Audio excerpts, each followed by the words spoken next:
1967. Preface. This book is about why, where, and in what manner Black people in America must get themselves together. It is about Black people taking care of business, the business of and for Black people. The stakes are really very simple. If we fail to do this, we face continued subjection to a white society that has no intention of giving up willingly or easily its position of priority and authority. If we succeed, we will exercise control over our lives, politically, economically, and psychically. We will also contribute to the development of a viable, larger society. In terms of ultimate social benefit, there is nothing unilateral about the movement to free Black people. We present no pat formulas in this book for ending racism. We do not offer a blueprint. We cannot set any timetables for freedom. This is not a handbook for the working organizer. It will not tell him exactly how to proceed in day-to-day decision-making. If we tried to do any of those things, our book would be useless and literally dead within a year or two. For the rules are being changed constantly.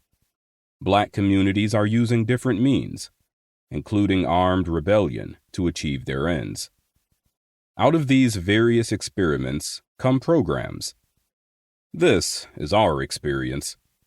Programs do not come out of the minds of any one person or two people such as ourselves, but out of day-to-day work, out of interaction between organizers and the communities in which they work. Therefore, our aim is to offer a framework. We are calling here for broad experimentation in accordance with the concept of Black power. And we will suggest certain guidelines, certain specific examples of such experiments. We start with the assumption that, in order to get the right answers, one must pose the right questions.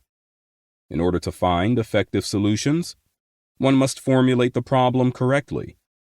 One must start from premises rooted in truth and reality, rather than myth. In addition, we aim to define and encourage a new consciousness among Black people, which will make it possible for us to proceed toward those answers and those solutions. This consciousness, which will be defined more fully in Chapter 2, might be called a sense of peoplehood, pride rather than shame in Blackness, and an attitude of brotherly communal responsibility among all Black people for one another.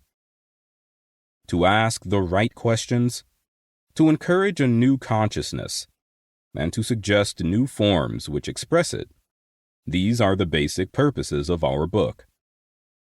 It follows that there are statements in this book which most whites and some Black people would prefer not to hear. The whole question of race is one that America would much rather not face honestly and squarely. To some, it is embarrassing. To others, it is inconvenient. To still others, it is confusing.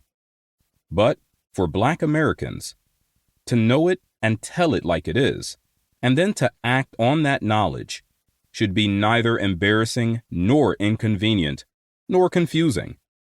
Those responses are luxuries for people with time to spare, who feel no particular sense of urgency about the need to solve certain serious social problems.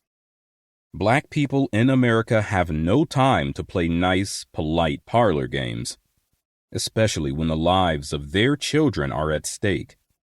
Some white Americans can afford to speak softly, tread lightly, employ the soft sell and put off, or is it put down? They own the society. For Black people to adopt their methods of relieving our oppression is ludicrous. We Blacks must respond in our own way, on our own terms, in a manner which fits our temperaments. The definitions of ourselves, the roles we pursue, the goals we seek,